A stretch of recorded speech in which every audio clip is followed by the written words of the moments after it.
Hello प्यारे बच्चों, good morning. कैसे हैं आप लोग? आई होप बहुत अच्छे होंगे और जो मध्यकालीन भारत है उसे आप एंजॉय कर रहे होंगे। अच्छा लग रहा होगा हम लोगों को, क्योंकि जब का मध्यकालीन भारत है सबसे आसान है, सबसे छोटा है और थोड़ा सा कहानी के माध्यम से समझ में आ जाता है। और हम लोगों ने अभी तक बाबर को पढ़ा, हुमायूं को पढ़ा और आज हम लोग शेरशाह सूरी के बारे में पढ़ेंगे, जिनकी चर्चा बाबर से ही चल रही है। बाबर के काल में भी ये है, हुमायूं के काल में भी ये है और आज तो हम इन्हीं को पढ़ेंगे अच्छे से।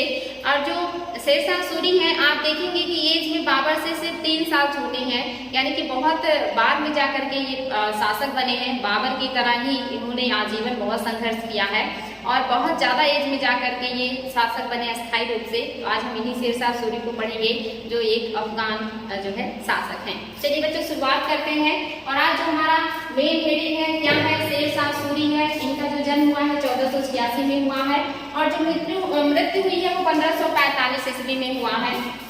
यहाँ पे देखेंगे इनका जो जन्म है ये नौर नामक स्थान पे हुआ है, जो पंजाब के आसपास का क्षेत्र है, यहाँ पर इनका जन्म हुआ है।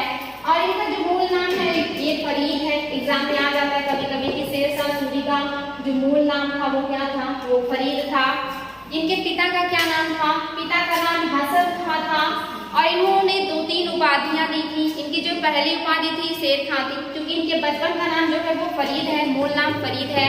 और इन्हें जो उपाधि मिली है शेर खां की, ये जो है आगे चल के आपको बताएंगे कि किसने दिया है।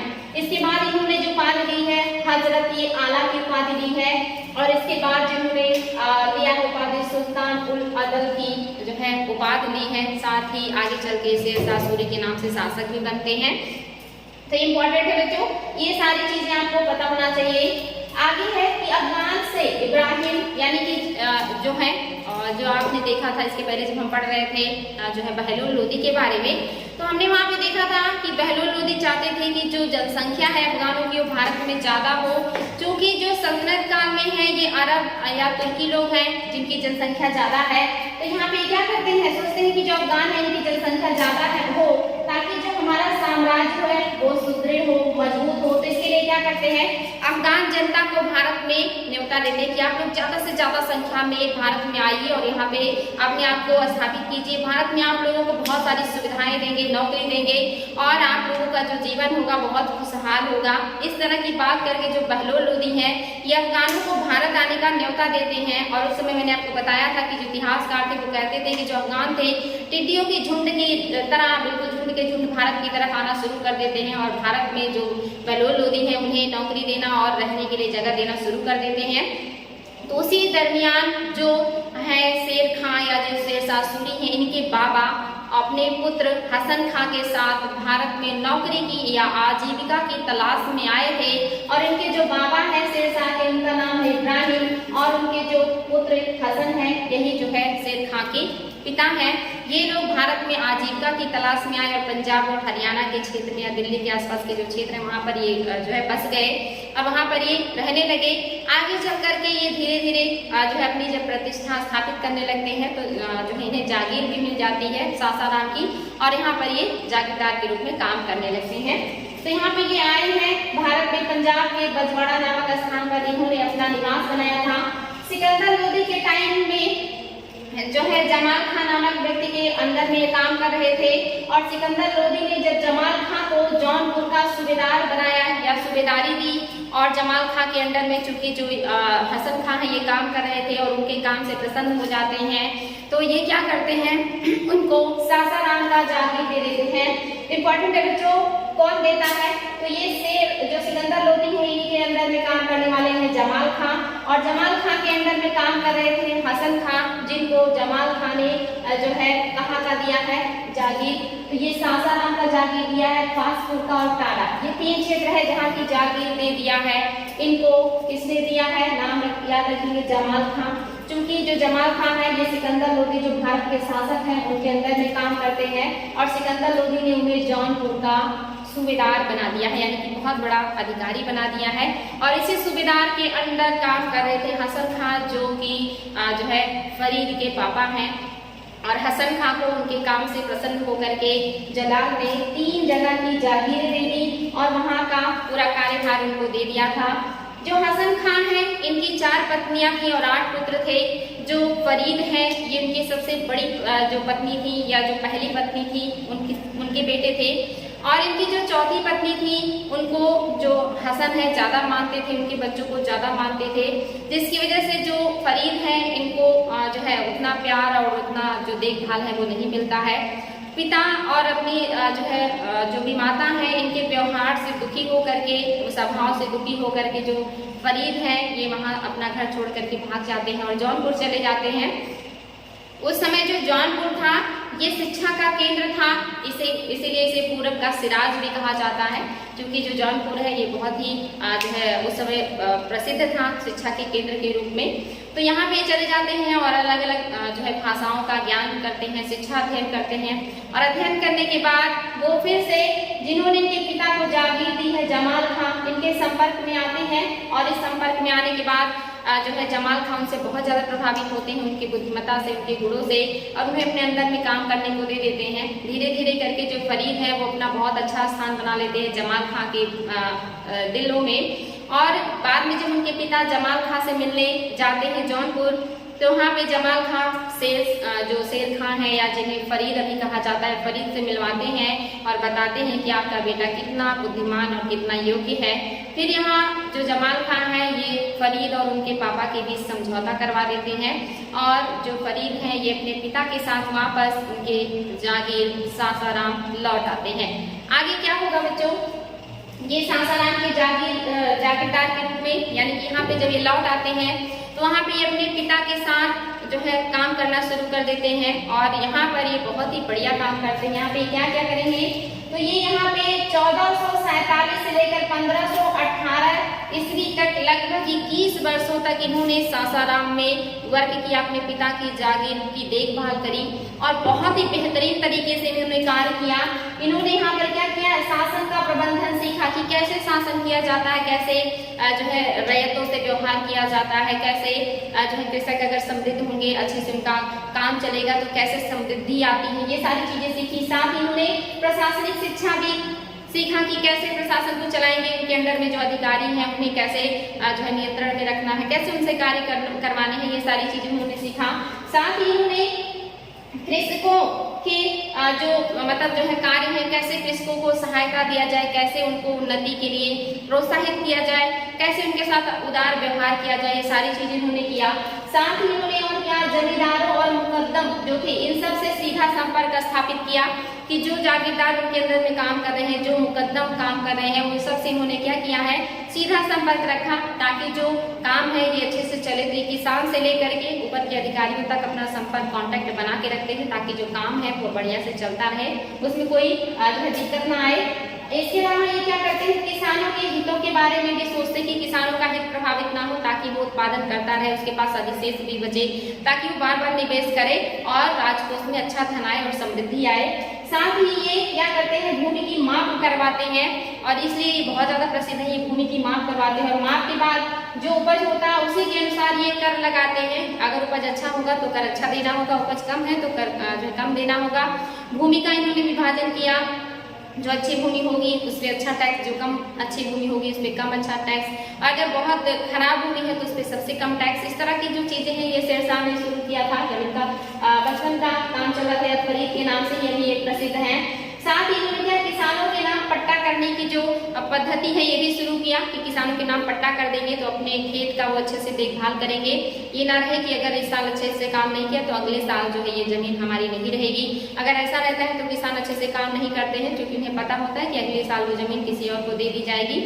लेकिन जब कुछ वर्षों के लिए उनके नाम पट्टा कर दिया जाता है तो उन्हें लगता है कि अब इतने वर्ष तक ये जमीन हमारे पास रहेगी और उस जमीन के उत्पादन के लिए या उसको उर्वर बनाने के लिए वो बेहतर से बेहतर कार्य करते हैं। तो पट्टा करने का जो काम है शेरशाह ने किया था किसानों के नाम। साथ ही इन्होंने क्या किया, कबूलियत लिखवाना और लगान निश्चित करना और समय पर लेने का प्रबंधन किया। यानी कि कबूलियत, यानी कि आप कबूल कीजिए कि आप इतने में जो इतने सालों के लिए पट्टा करवा रहे हैं और आप इतने सालों तक इतना टैक्स देंगे, ये वो लिखवा लिया करते थे। इसी को कबूलियतनामा कहते थे। और जो टैक्स निर्धारित कर दिया जाता था उसी को लिया जाता था और समय पर टैक्स लिया जाता था। साल में 2 फसलें जो है इसमें मोस्टली किसान लगाते थे और दोनों बार में टैक्स देना होता था। तो ये सारी चीजें उन्होंने बहुत पारदर्शिता पूर्वक जो है शुरू किया और उच्च अधिकारी से लेकर के किसानों तक उन्होंने अपना एक जो है संपर्क बना के रखा, हर किसी की चीजों का ध्यान रखा, नियंत्रण रखा। और 21 सालों में ये बहुत तेजी से प्रोग्रेस करने लगे थे। इनकी समृद्धि बहुत ज्यादा बढ़ने लगी थी, ये लोगों के बीच में पॉपुलर होने लगे थे।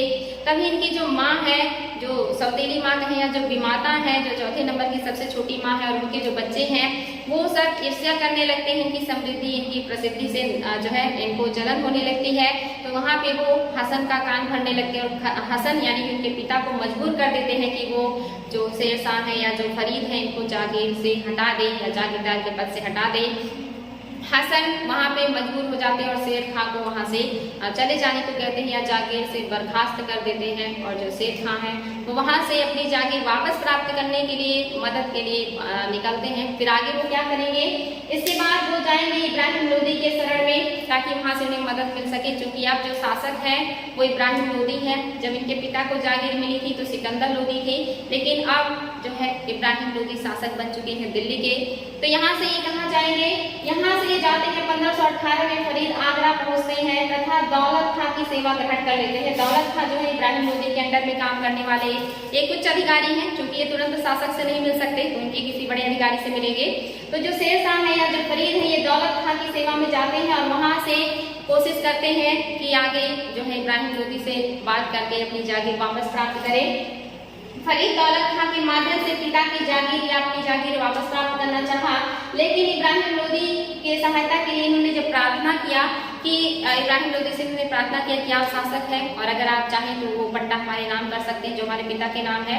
तो इब्राहिम लोदी यहाँ मना कर देते हैं, कहते हैं आपके पिता भी जिंदा है और ये पट्टा उनके नाम किया गया था, ये जो जागीर है वो आपके पिता को दी गई थी, तो हम उनसे अब छीन नहीं सकते हैं।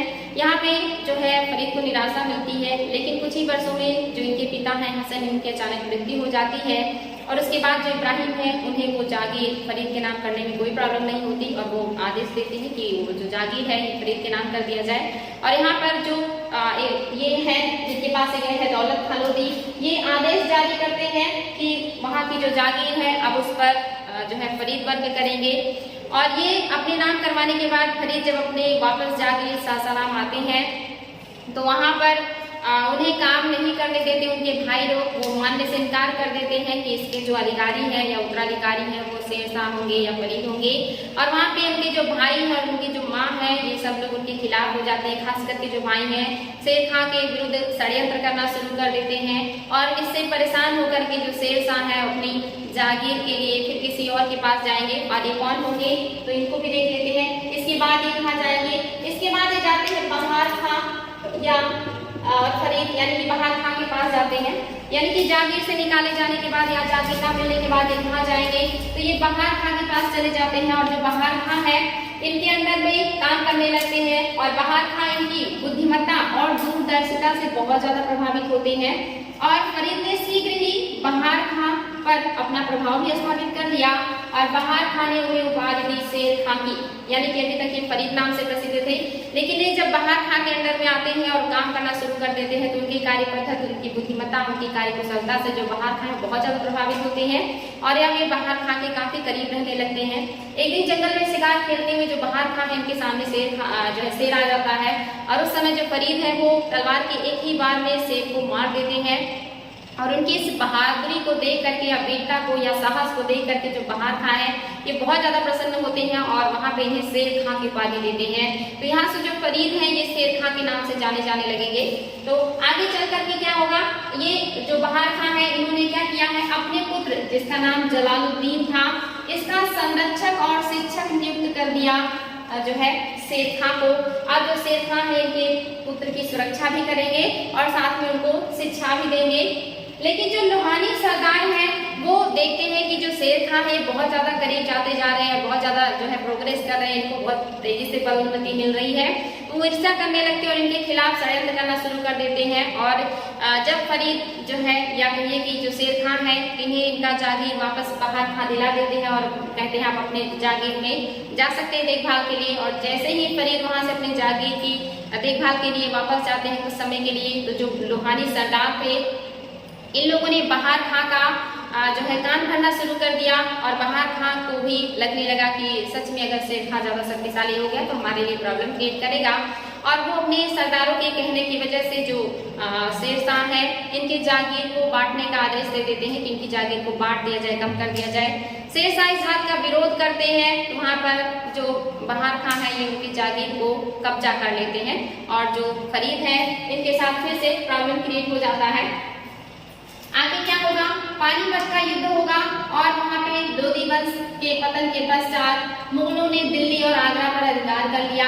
बहार खां ने मोहम्मद शाह की उपाधि धारण कर दक्षिण बिहार में एक स्वतंत्र शासन की या राज्य की स्थापना की। यानी कि और ये क्या होता है कि उसी समय खानवा का युद्ध होता है और खानवा के युद्ध के बाद जो मोहम्मद शाह के नाम से बहार खां जो है, इन्होंने अपने आप को स्वतंत्र शासक घोषित कर लिया और दक्षिण बिहार में ये राजा की तरह वर्क करने लगे थे।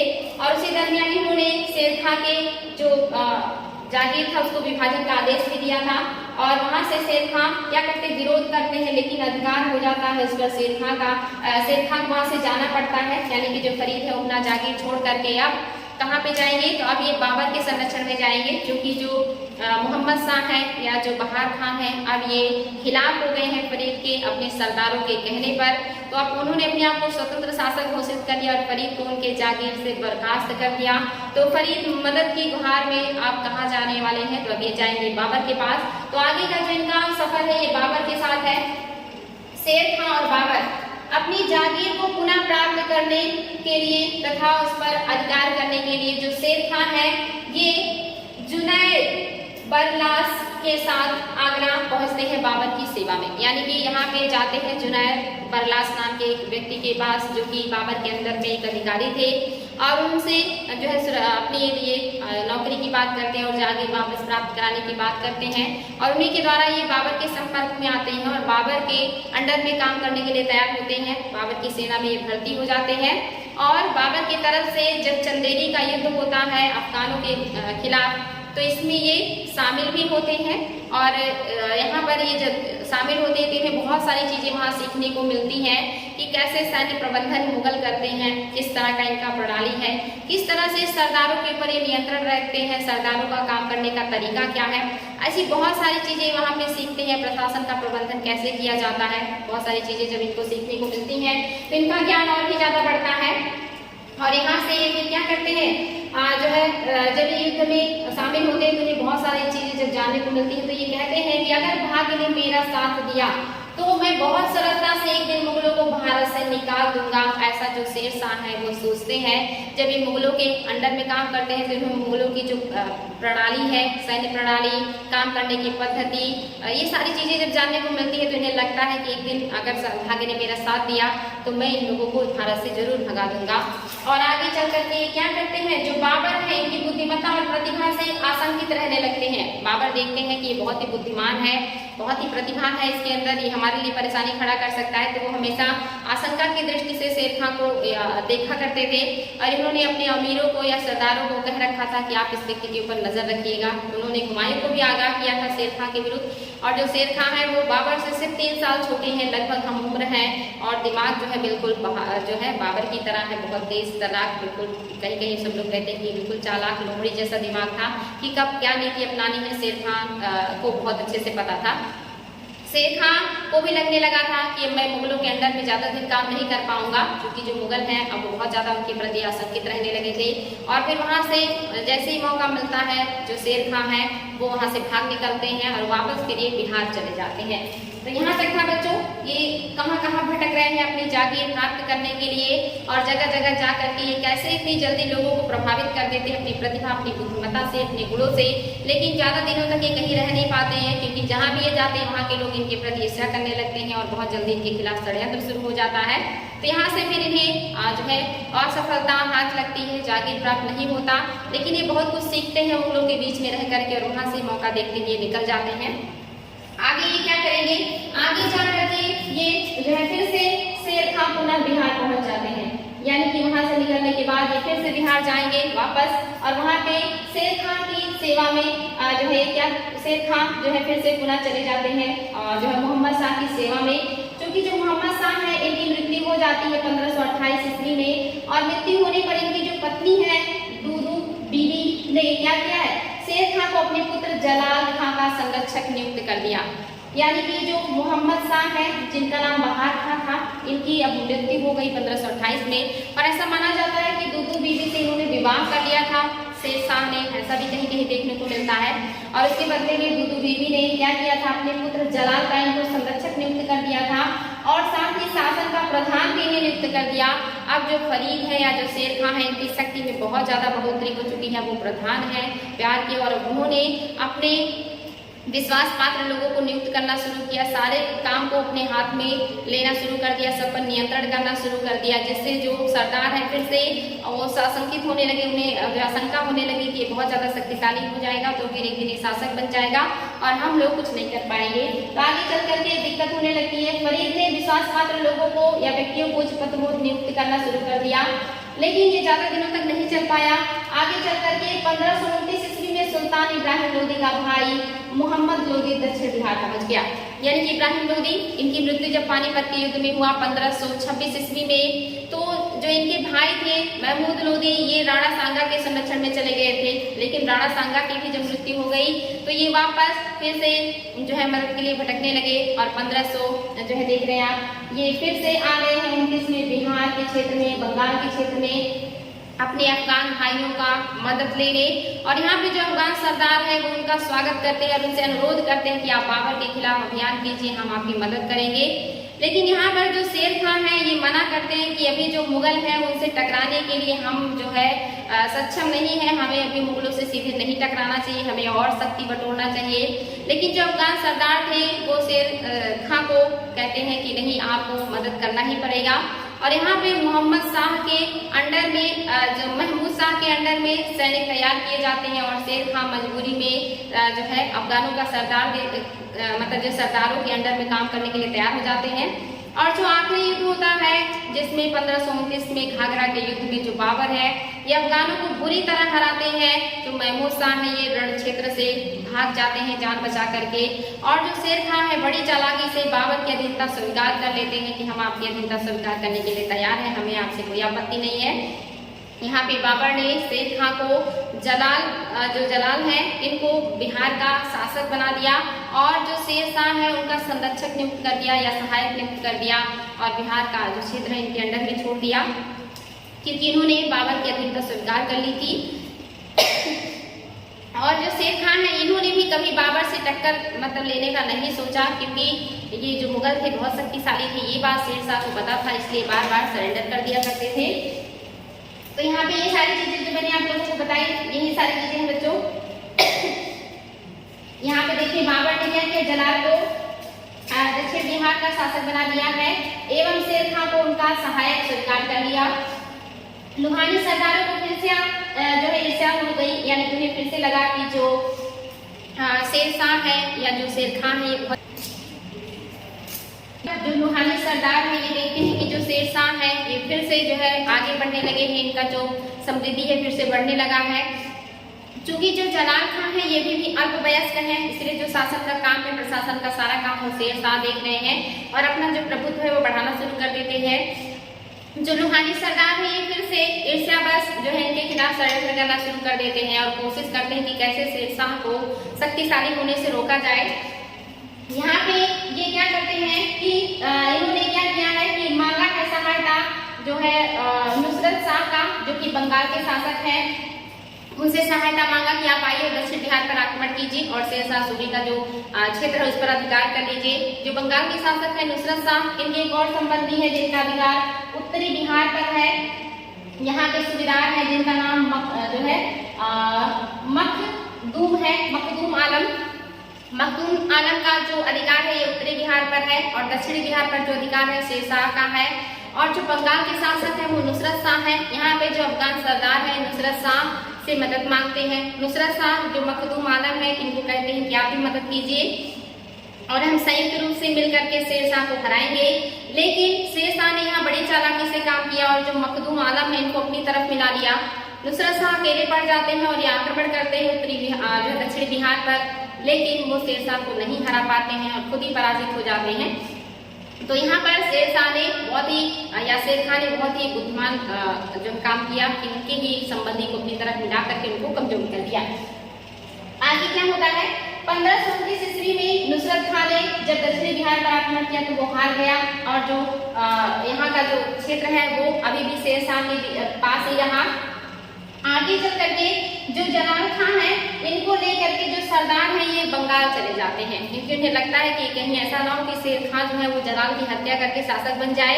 तो वो जलाल खान को लेकर के जो सरदार है वो नुसरत शाह के पास बंगाल चले जाते हैं और यहाँ पर शेरशाह को और भी बढ़िया मौका मिल जाता है।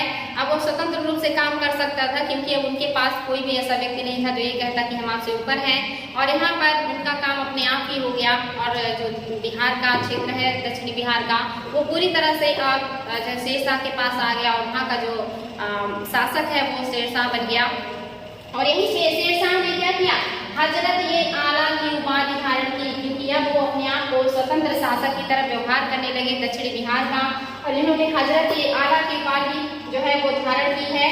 और 1530 ईस्वी में इन्होंने क्या किया है, चुनार का भी अधिकार कर लिया। इसके पहले हमने पढ़ा था चुनार का जो किला था बहुत इंपॉर्टेंट था सामरिक दृष्टिकोण से भी और जो है वहाँ पे काफी मजबूती भी थी और वो काफी ऊंचाई पर था, जिसे प्राप्त करने के लिए शेरशाह और हुमायूं दोनों लोग प्रयत्नरत रहते थे।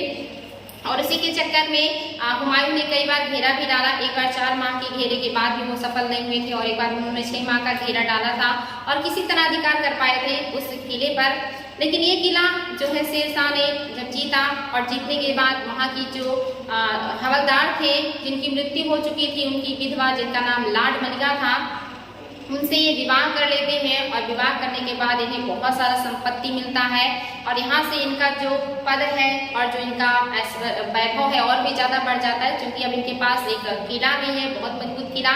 और वहाँ की जो हवलदार की पत्नी है उनसे शादी करने के बाद ये वहाँ के प्रशासक भी बन गए। साथ ही इन्हें वहाँ से बहुत ज़्यादा संपत्ति भी मिल जाता है, जिससे इनकी जो शक्ति है उसमें वृद्धि हो जाती है। तो आप देख रहे हैं बच्चों शेर खान कितना ज़्यादा उनके जीवन में उतार चढ़ाव आ रहा है और वो हर उतार चढ़ाव में अपने आप को एडजस्ट करने का प्रयास कर रहे हैं। वहाँ पे जिस भी कूटनीतिक का उन्हें जरूरत पड़ता है वो उसका उपयोग करके अपने आप को स्टैब्लिश कर देते हैं।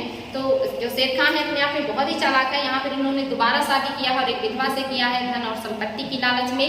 इस बात के लिए भी जो इतिहासकार उनके बारे में कटाक्ष करते हैं। तो यहाँ पे जो शेर खान है वो किस तरह से अपने आप को मजबूत कर दिए हैं।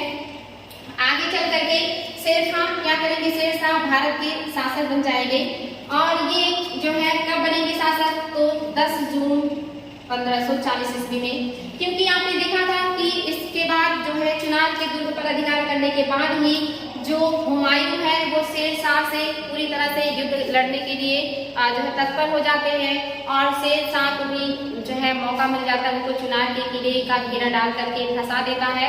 और जो शेरशाह है वो क्या करते हैं, वो गौड़ के किले और जो है उसके आसपास के किले पर अधिकार करके वहाँ का जो संपत्ति अपने पास रख लेते हैं। हुमायूं का जो अधिकार है वो चुनार पर हो जाता है।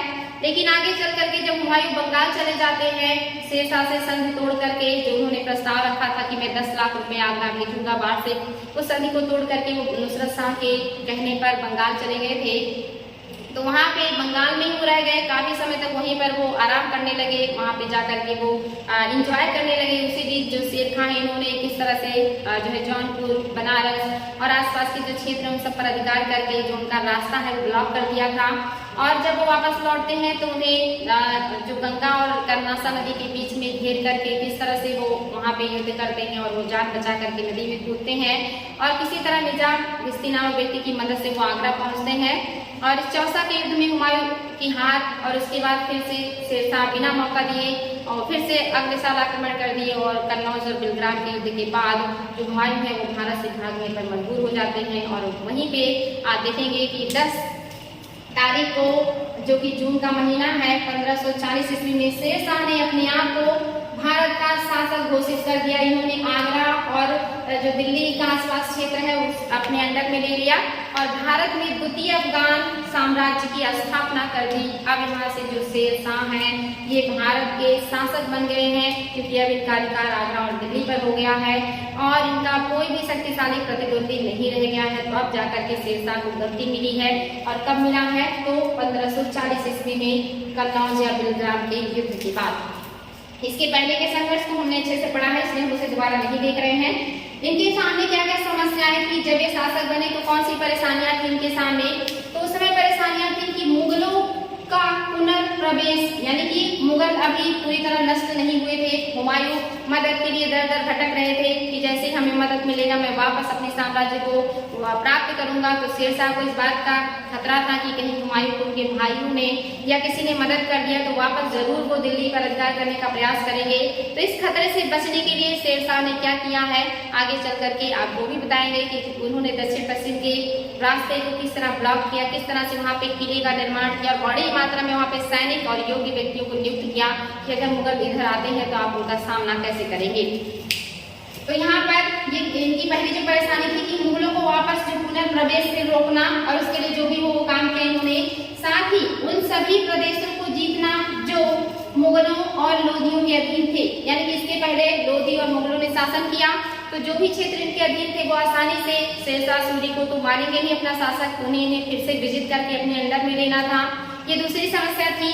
तीसरी समस्या क्या थी कि सुदृढ़ प्रशासनिक व्यवस्था स्थापित करना, यानी कि जो प्रशासन है वो सुदृढ़ हो और बेहतर तरीके से काम करे, सारे लोग जो है राजा के अंडर में हो और सारा जो क्षेत्र है चाहे प्रशासनिक हो, आर्थिक हो, राजनैतिक हो, सांस्कृतिक हो, राजा के अंडर में रहे, नियंत्रण में रहे। ये भी करना था शेरशाह सूरी को।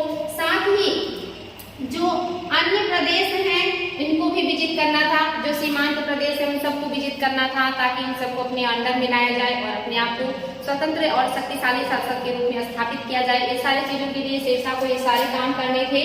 तो ये सारे समय समस्याएं थी जब वो शासक बने थे। इसके बाद इन्होंने शुरुआत कहाँ से किया, इन्होंने पहला आक्रमण पंजाब और गोखर पर किया।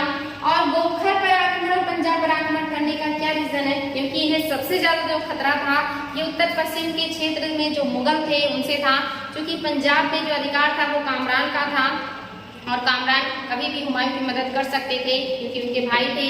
तो इस आशंका से शेरशाह ने सबसे पहले पंजाब पर आक्रमण किया और वहां से कामरान को भगा दिया और पंजाब पर अधिकार कर लिया। और पंजाब पर अधिकार करने के बाद इन्होंने गोखर लोगों के ऊपर भी आक्रमण किया, क्योंकि जो गोखर थे ये मुगलों के प्रति वफादार थे और ये मुगलों की मदद कर सकते थे। ऐसे में इन्हें खत्म करना शेरशाह के लिए चुनौती थी, इसीलिए उन्होंने गोखरों के ऊपर आक्रमण किया और बहुत सारे लोगों की हत्याएं करी, बहुत सारे लोगों को कैद कर लिया।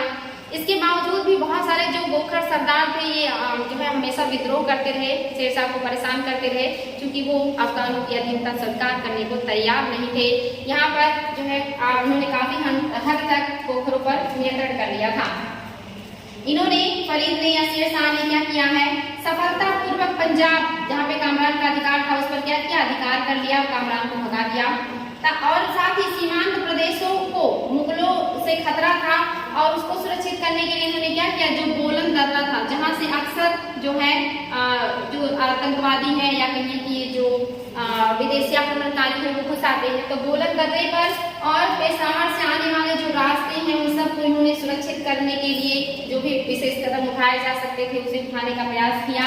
और उन्होंने वहां पर जो बलूची सरदार थे, जिसमें एक थे इस्लाम खां, दूसरे थे फतेह खां, तीसरे थे गाजिर खां, और इन सबको क्या किया इन्होंने अपना दोस्त बनाया। ये सबसे अच्छे जो है संबंध स्थापित किए ताकि ये सारे लोग इनको माने अपने शासक के रूप में और किसी की मदद ना करें और अपना जो एक 100% है अपने स्वामी के प्रति वो दे।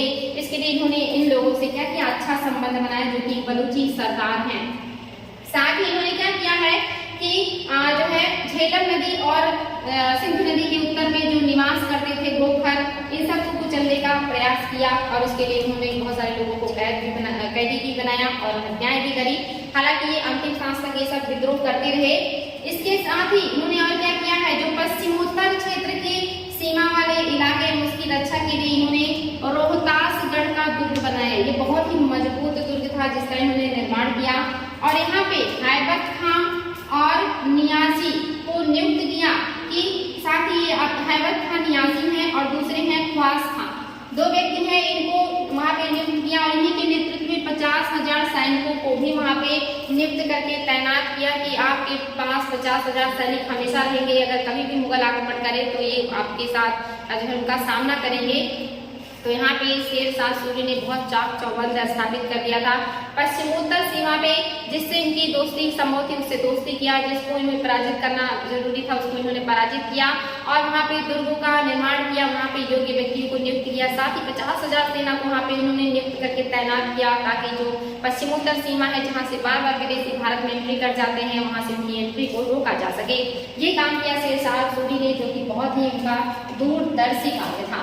इसके बाद बंगाल में विद्रोह हो जाता है क्योंकि जो शेरशाह है लंबे समय तक उत्तर पश्चिम जो सीमा क्षेत्र है इन पर नियंत्रण करने और इनको सुदृढ़ करने में लगे रहे और इसी समय जो बंगाल है जो कि वहां से काफी दूर था वहां पर विद्रोह हो जाता है और जो विद्रोह होता है वो कौन करता है, बंगाल में सूबेदार जो थे खिजर खां, इन्होंने विद्रोह करके अपने आप को वहां का स्वतंत्र शासक घोषित कर दिया और इन्होंने महमूद शाह की पुत्री से विवाह किया और वहाँ पे जब इन्हें बहुत ही ज्यादा शक्ति मिल गई, समृद्धि मिल गई, तो इन्होंने अपने आप वहाँ का शासक घोषित कर दिया है। महमूद शाह वही है जो बहार खां है, इन्होंने महमूद शाह की उपाधि धारण की थी। इंपॉर्टेंट है बच्चों।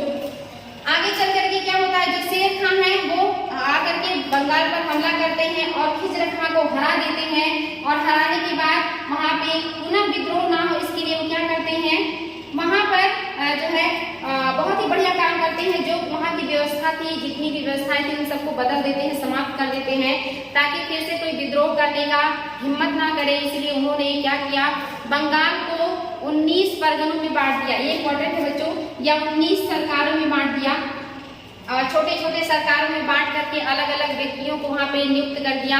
सरकार के जिले अलग अलग जिलों में अलग अलग व्यक्तियों को नियुक्त कर दिया और उन व्यक्तियों के अंदर में छोटी छोटी सेना की टुकड़ी रख दी ताकि कोई विद्रोह करने का प्रयास ना करे। और यहाँ पर इन्होंने बहुत ही बढ़िया काम किया ताकि जो बंगाल है जब वो विभाजित रहेगा तो विद्रोह करने का नहीं सोचेगा। और इस तरह से यहाँ के जो सरदार है वो पूरी तरह से शासक के नियंत्रण में आ गए और वहाँ पे जो काम करने वाले थे उन्हें सिकदार कहा जाता था। जो लोग भी एक सरकार में काम करते थे, सरकार में काम करने वाले जो होते थे उन्हें सिकदार कहा जाता था।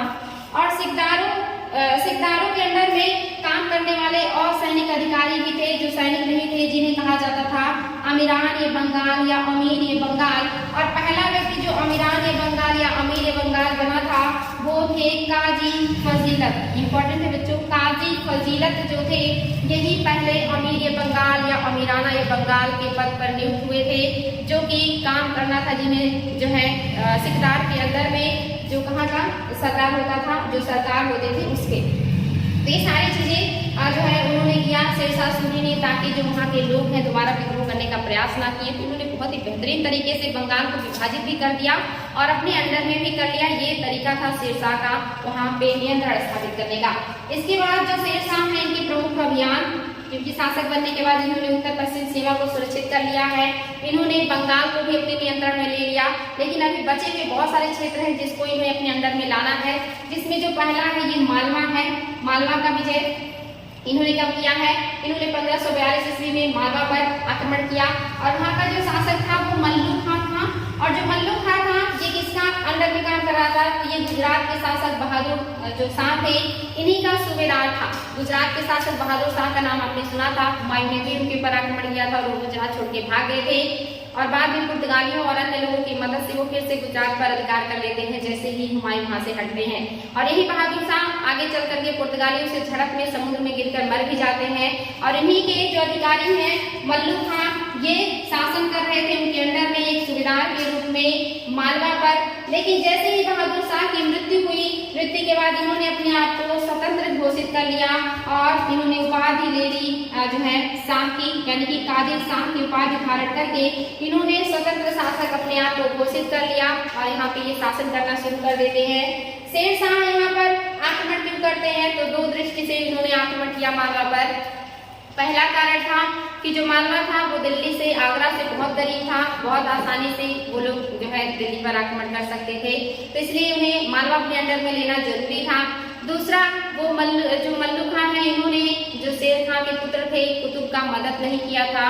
जब हिंदाल और अस्करी ने कुतुब के ऊपर आक्रमण किया था, वहां पे लड़ते हुए जो कुतुब है वो मार दिए गए थे। इस बात से जो शेर शाह है वो बहुत नाराज थे और जो मल्लू खां है इनको दंडित करना चाहते थे और इसके लिए इन्होंने क्या किया था, यहाँ पर आक्रमण किया था। और जब इन्होंने आक्रमण किया शेर शाह ने, तो इन्होंने ग्वालियर के किले पर अधिकार करने के लिए आक्रमण किया और वहाँ के जो शासक थे उनका नाम पूरनमल था। इंपॉर्टेंट है बच्चों, पूरनमल। इन्होंने क्या किया, ये जब देखते हैं कि शेर शाह बहुत ज्यादा सेना लेकर के आए हैं तो शेर शाह की अधीनता स्वीकार कर लेते हैं या आत्मसमर्पण कर देते हैं और जो ग्वालियर का किला है इस पर शेर शाह का अधिकार हो जाता है। ग्वालियर का किला भी अपने आप में बहुत ही भव्य और मजबूत किला था, उस पर अधिकार करना मतलब ये बहुत एक तरीके से की बड़ी बात थी, ये आसान नहीं था। लेकिन शेर शाह का अधिकार ग्वालियर के किले पर भी हो गया। आगे जब शेर शाह बढ़ते हैं तो सारंगपुर की ओर जब बढ़ते हैं तो वहां पर जो कादिर हैं या कादिर शाह है यानी कि जो मल्लू खां है, इन्होंने भी क्या किया, आत्मसमर्पण कर दिया क्योंकि उन्हें पता था कि हम शेर शाह से नहीं जीत पाएंगे। आत्मसमर्पण करने के बाद ये क्षेत्र भी शेर शाह के अंदर में आ गया और अब इन सब से क्षेत्रों का जो शासक है इन्होंने बना दिया है सुजात खां को और वहां से वो चले आते हैं, यानी कि जो सुजात खां है ये मांडू और आसपास के क्षेत्रों के प्रशासक हैं और इनको नियुक्त करके जो शेर शाह है ये वापस आगरा लौट आते हैं और वहां का जो नियंत्रण है वो अब शेर शाह के हाथ में आ गया, यानी कि मालवा और उसके आसपास का जो क्षेत्र है वो शेर शाह के हाथ में आ गया है। आगे जो आक्रमण करते हैं शेर शाह, ये रायसीन विजय है और ये 1543 यानी कि अगले साल ही ये विजय हुआ है 1543 में। और यहाँ के जो शासक हैं ये पूरनमल है जो कि एक शक्तिशाली शासक है और यहाँ पे जब इन्होंने आक्रमण किया तो यहाँ का जो किला है वो मतलब ये जीत नहीं पाते हैं, उसके घेरे डाले रहते हैं काफी महीनों तक और कई महीनों के घेरे के बाद, बहुत सारे प्रयासों के बाद जब शेर शाह को यहाँ पर विजय नहीं मिलता है तो यहाँ पर जो शेर शाह है बहुत ही चालाकी से काम लेते हैं और जो पूरनमल है इनसे कहते हैं कि आप जो है हम पर विश्वास कीजिए, क्योंकि यहाँ पे आक्रमण करने का जो रीजन है वो कुछ इतिहास कहते हैं कि धार्मिक है, यानी कि कुछ इतिहासकार कहते थे कि धार्मिक कारणों से शेर शाह ने यहाँ पर आक्रमण किया था और कुछ इतिहासकार कहते हैं कि नहीं, राजनीतिक कारण था जो शेर शाह ने आक्रमण किया था। धार्मिक कारण में ऐसा माना जाता है कि पूरनमल के खिलाफ जो है राजा के पास शिकायत आई थी कि वो मुस्लिम महिलाओं को कैद करके रखते हैं, उनके ऊपर अत्याचार करते हैं, जो मुस्लिम व्यक्ति हैं, जो जनता है उसके ऊपर अत्याचार कर रहे हैं, इस तरह का शिकायत आया था और ये सिर्फ बहाना था, शेर शाह को किला जीतना था, इसलिए उन्होंने इस बहाने से जो है पूरनमल के ऊपर आक्रमण किया। और रायसीन का जो किला है उस पर महीनों जब वो घेरा डाले बैठे रहे और उन्हें कोई सफलता नहीं मिली तो उन्होंने बड़ी चालाकी से काम लिया और जो पूरनमल है उन्हें आश्वासन दिया कि आप हमें अपने किले की जांच करने दीजिए, अगर जांच में आप दोषी नहीं पाए जाएंगे तो हम आपके सरदार और आपके परिवार को सम्मान के साथ वहां से जाने देंगे, उनको कोई क्षति नहीं पहुंचाएंगे। जो पूरनमल है वो उनकी बातों में आ जाते हैं और अपने किले की जांच करने के लिए जो है मान जाते हैं और इस बात की जो गवाही देते हैं वो कुतुब खां थे। कुतुब खां और शहजादा जो है आरिज, ये दोनों लोग गवाही देते हैं कि हम अपने जो है जो शेर शाह है इनकी तरफ से गवाही दे रहे हैं कि जो भी बातें कर रहे हैं वो पूरा किया जाएगा, उसमें कोई भी फेरबदल नहीं होगा। और इस तरह से जो पूरनमल है वो विश्वास कर लेते हैं शेर शाह की बात पर और शेर शाह को अपने किले की जांच करने की अनुमति दे देते हैं। लेकिन शेरशाह जब किले में जाते हैं तो वहाँ पे कुछ मुस्लिम महिलाओं ने उनसे शिकायत करी कि उनके साथ जो अच्छा व्यवहार नहीं होता है, और इस बात का जो बहाना है वो मिल जाता है शेरशाह को, क्योंकि किसी भी साम्राज्य में किसी भी शासक से हर व्यक्ति खुश नहीं रह सकता, तो कोई ना कोई शिकायत तो करेगा ही। और शिकायत का बहाना लेकर के जो शेरशाह है वो किले में प्रवेश करके हमला कर देते हैं, और हमले में जो राजपूत स्त्रियां हैं उन्होंने जौहर कर लिया, और जो राजपूत हैं ये बड़ी वीरता से लड़े लेकिन वो हार जाते हैं। और इस धोखे की वजह से जो शेरशाह है इनकी छवि पर एक कलंक लगता है कि इन्होंने धोखे से उसको जीता है इस किले को, और इससे दुखी होकर के जिन्होंने गवाही दिया था कि हम साक्षी हैं इस बात के कि आपके साथ कोई दुर्व्यवहार नहीं होगा, उनमें से एक जो राजकुमार थे उन्होंने आत्महत्या कर ली। उनके जो पिता हैं वो उन्होंने इतना गलत काम किया है, और कुरान का शपथ लेने के बाद उन्होंने जो है धोखा दिया, पीछे से वार किया, पूरनमल के ऊपर उनके परिवार को जो है मार दिया गया और किले पर अधिकार कर लिया गया। राजपूतों ने वीरता से तो लड़ा लेकिन उनकी बड़े पैमाने पे हत्याएं हुई, और लास्ट में किला जो है वो शेरशाह के हाथ में आ जाता है। तो इस तरह से शेरशाह ने रायसेन का विजय भी कर लिया, लेकिन ये विजय उनके चरित्र पर एक कलंक की तरह हो गया। आगे जो शेरशाह है ये सिंध और मुल्तान पर विजय करते हैं। हालांकि ये विजय उनके आदेश पर उनके कर्मचारियों ने किया था या उनके लोगों ने किया था, और ये क्षेत्र की बार बार वहाँ पर जो है विद्रोह हो रहे थे जिसको दबाने के लिए या उस क्षेत्र पर अधिकार करना जरूरी था।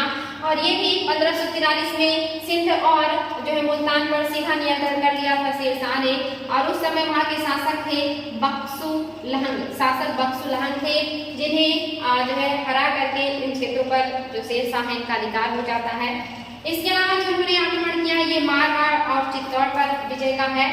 जो मारवाड़ के शासक थे ये मालदेव हैं, और जो चित्तौड़ के शासक हैं ये उदय सिंह हैं। उदय सिंह एक अल्पवयस्क लड़के हैं, अल्पवयस्क हैं, यानी कि अभी इनका जो एज है वो उतना नहीं हुआ है कि ये शासक बने, अभी ये बहुत कम एज के हैं।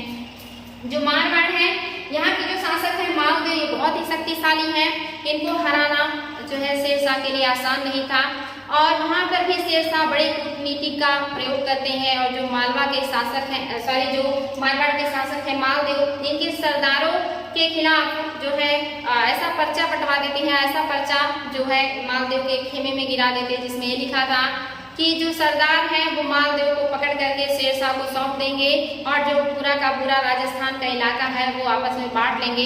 क्योंकि राजस्थान के इतने बड़े क्षेत्र पर जो मालदेव है इनका अधिकार था, और ये दिल्ली के पास तक अधिकार करते हुए पहुंच गए थे, और वहां पर शेरशाह को लग रहा था कि अब दिल्ली को सुरक्षित करना है तो मालदेव को हराना पड़ेगा। और वहां पर वो मालदेव से सीधे टक्कर लेने की नहीं सोचते, क्योंकि उनको पता था कि जो मालदेव है बहुत शक्तिशाली है और उनके साथ बहुत सारे लोग हैं। तो यहाँ पर जो शेरशाह है वो एक कूटनीति का सहारा लिए, और उन्होंने एक फर्जी पर्चा जो है वो मालदेव के खेमे में गिरा दिया, जिसको पढ़ने के बाद मालदेव को विश्वास हो गया कि मेरे सरदार जो है वो शेरशाह से मिले हुए हैं, और वहाँ पर ये युद्ध क्षेत्र में लड़े बिना ही छोड़ करके गुजरात भाग जाते हैं। लेकिन जब इनके सरदारों को पता चला कि मालदेव को जो शेरशाह ने इस तरह से भड़काया और वो चले गए हैं, और वहाँ पर शेरशाह आक्रमण कर देते हैं, और जो सरदार थे राजपूत सरदार वो बड़ी वीरता से लड़ते हैं शेरशाह से, और यहाँ पर जो शेरशाह है इनको अपनी पूरी शक्ति लगा देनी पड़ती है मारवाड़ विजय के लिए। और यहाँ पर एक बार शेरशाह को भी लगा था कि वो हार जाएंगे राजपूतों से, लेकिन एट लास्ट जो राजपूत हैं वो हार जाते हैं, और जो शेरशाह है उनका अधिकार हो जाता है राजस्थान के सारे क्षेत्रों पर। यहाँ पर जो है शेरशाह ने लिखा है कि मैं मुट्ठी भर बाजरे के लिए पूरा हिंदुस्तान खो दे रहा था, क्योंकि उन्हें एक बार लगा कि अगर मैं हार जाता तो मेरा पूरा का पूरा साम्राज्य राजपूतों के हाथ में चला जाता या मेरे हाथ से चला जाता। तो ये एग्जाम में क्वेश्चन आया है कि मुट्ठी भर बाजरे के लिए मैं पूरा का पूरा हिंदुस्तान खो दे रहा था, या हिंदुस्तान का साम्राज्य खो दे रहा था।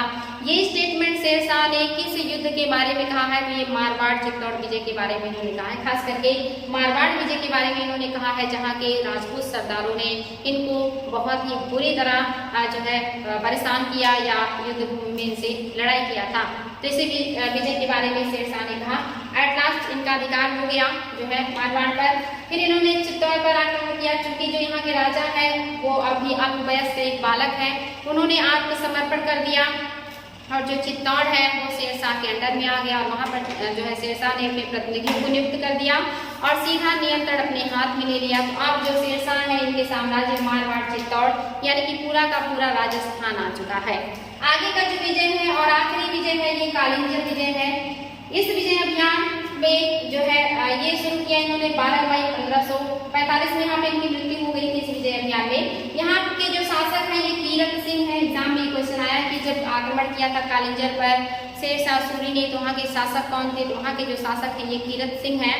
और कीरत सिंह ने जो है यहाँ पर बड़ी वीरता से लड़ना शुरू किया और जो शेरशाह है ये लंबे टाइम तक उनके दुर्ग का घेरा डाले बैठे रहे, लेकिन घेरा डालने के बाद भी जब ये दुर्ग पर अधिकार नहीं कर पाते हैं, ये दुर्ग भी बहुत मजबूत और अजेय था, इसे कोई आसानी से जीत नहीं सकता था। तो यहाँ पर जो शेरशाह है ये बहुत सारा जो है नीति लगाने के बाद भी जब नहीं जीत पाते हैं तो निर्णय लेते हैं कि बारूद से किले की दीवार को उड़ा दिया जाए और वहाँ पर जो है आदेश देते हैं अपने सैनिकों से कि किले की दीवार पर बारूद से हमला किया जाए। और जब ये हमला शुरू होता है, बारूद के गोले किले पर छोड़े जा रहे थे, उसी दरमियान एक गोला दीवार से टकरा करके वापस आकर के बारूद के ढेर पर गिरता है जिसके पास शेरशाह खड़े थे और उस पर गिरते ही आग लग जाती है जिससे झुलस जाते हैं शेरशाह पूरी तरह से। लेकिन वो घायल होने के बाद भी अपने जो है सैनिकों से कहते हैं कि मेरी आखिरी इच्छा है कि कालिंजर विजय किया जाए। और इतनी सारी बारियों के बारिश के बाद जो कालिंजर का किला है उसका जो दरवाजा है या जो दीवारें हैं वो टूट जाती हैं और जो अफगान सरदार है या शासक है या जो उनके सैनिक हैं वो अधिकार कर लेते हैं, कालिंजर विजय हो जाता है। और जैसे ही ये खबर शेरशाह को मिलती है कि कालिंजर को उनके सैनिकों के द्वारा या उनके लोगों के द्वारा जीत लिया गया है, उसके बाद जो शेरशाह है ये मर जाते हैं, यानी कि ये इनकी आखिरी विजय थी। और उन्होंने ये भी कहा था कि मेरी आखिरी इच्छा थी कि कालिंजर पर मेरा विजय हो जाए, क्योंकि ये एकमात्र आखिरी मजबूत किला बचा था जिसे जीतना शेरशाह के लिए जरूरी था। तो यहाँ पर एक ऐसा एक्सीडेंट जिसकी वजह से शेरशाह की अचानक मृत्यु हो गई, नहीं तो शायद शेरशाह और भी जो है वध करते। हालांकि इतने कम टाइम में 1540 से 45 के बीच लगभग 5 सालों में ही इन्होंने इतना बेहतरीन कार्य किया है प्रशासन के क्षेत्र में, आर्थिक क्षेत्र में, सैनिक क्षेत्र में। ये सारी चीजें हम बच्चों नेक्स्ट क्लास में पढ़ेंगे। आज आपने पढ़ा कि शेर खां कैसे उनका जन्म कहाँ हुआ, फिर वो किस तरह से संघर्ष करते करते दिल्ली के शासक बने या हिंदुस्तान के शासक बने और उन्होंने कौन कौन से महत्वपूर्ण युद्ध किए और उनका पूरे जीवन का जो संघर्ष है, जो सफर है, वो आज आपने देखा। कल हम देखेंगे कि इन्होंने अपने इस 5 साल के छोटे से जीवन काल में या साम्राज्य में उन्होंने कितना बेहतरीन कार्य किया है, जिसके लिए आज भी हम शेरशाह सूरी को याद करते हैं। तो हम कल के क्लास में उसको भी ऐसे विस्तार पूर्वक बहुत अच्छे से पढ़ेंगे। आज के लिए इतना ही बच्चों, कल भी मिलते हैं नए क्लास में नए टॉपिक के साथ। Thank you.